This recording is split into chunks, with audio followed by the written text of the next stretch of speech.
Hey YouTube, it's your boy Big G back with another review. And recently, I've been watching a lot of web series, Bollywood web series that are usually coming on Amazon Prime and Netflix and Alt Balaji, I believe it is, and Ullu and whatnot, and all these different ones. I don't know which one's from where, but um, recently I watched one called The Forgotten Army. I believe it's on Amazon Prime. It's a really good web series, a really good TV show. I believe it only has like six or eight episodes. It's not that long even. It's a good watch. It's a good insight into history. It's sort of a war reenactment. It's based on true events. There's actions, there's emotion, there's romance, there's love, there's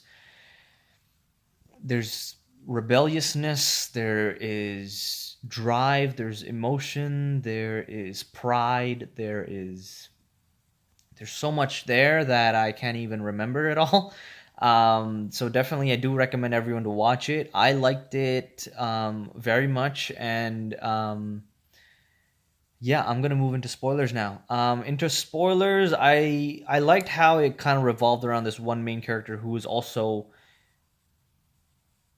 sort of the focal point in the army. So the story is yes, it's about the Indian British Army that was fighting a war in Singapore. I believe they won it. Actually, no, sorry, they lost it. They submitted to the Japanese who took over Singapore during that time in the 1940s or something, or late 30s.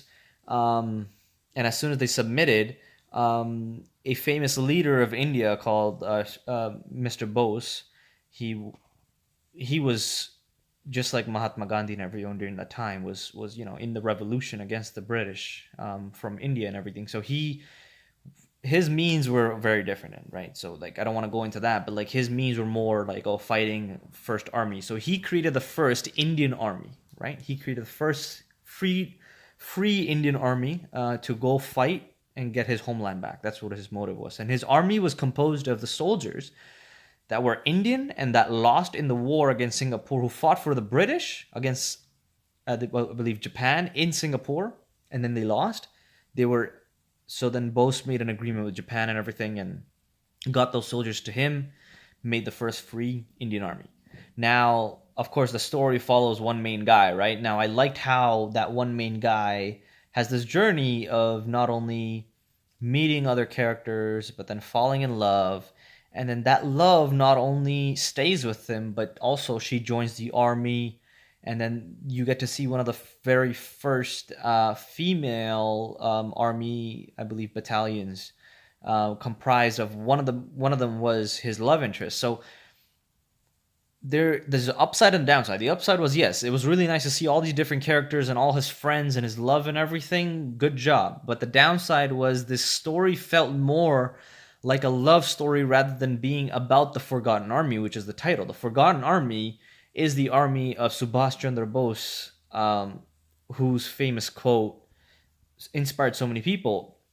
But then there's also things that I like that are in this, which says that, okay, yeah, these soldiers, they didn't just say, okay, yeah, we just fought for the British all our lives, we're gonna go up and fight for people that we don't even know, who are promising us freedom all of a sudden.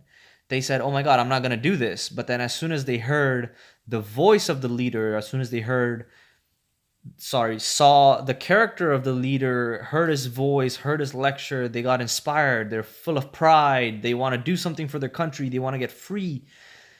And now they're all of a sudden, they want to fight, and they have this drive to go there, get their homeland back. That was so evident, and I loved it. The ending was perfect in the sense that, oh my god, you get to see this ending where the two lovers were split apart because of the war. The war was lost because they didn't have supplies. Of course, that was all done according to history, but then the love story is where the lovers separate. She dies before he can meet her, and then he dies in a similar place, so their spirits sort of unite. So in that sense, it was a complete love story. But again, it kind of takes away from the Forgotten Army, which was less about the army, even though they showed a lot about the army. But then it kind of just kept coming back to the love story and kept coming back to two main characters being the guy and the girl. Now, of course, there were moments of fighting and gun violence, and of course, the war reenactment and how bravely they fought, and I loved that, to see that, and see the pride and see the devotion and the sacrifice that these people made, and that really spoke to me about the title and about what the show was about. Like, yes, the Forgotten Army, the sacrifices that these people made. This army, even the survivors, this army like was called the army of betrayers. Like, they were disgraced just because they chose to fight for freedom and fight for a leader who's passed on now, who, and the army's disbanded. 90% of them are dead, a few of them, handful of caught, and they're being disgraced when they should not be disgraced. They should be praised because they did something during that time that no one else had the guts to do. And now we're getting sort of an education, a historical education on that. um Anyways, show's really good, very good historical lesson, very good love story, very good war reenactment, good character development. If you like all those things, you're gonna like this, so I recommend that you watch it. If you don't, then I don't know what to say. If you've seen it, please comment below, let me know what you think about it. If you haven't seen it, please do watch it. Besides that, please do like and subscribe, and I'll see you next time. Thank you.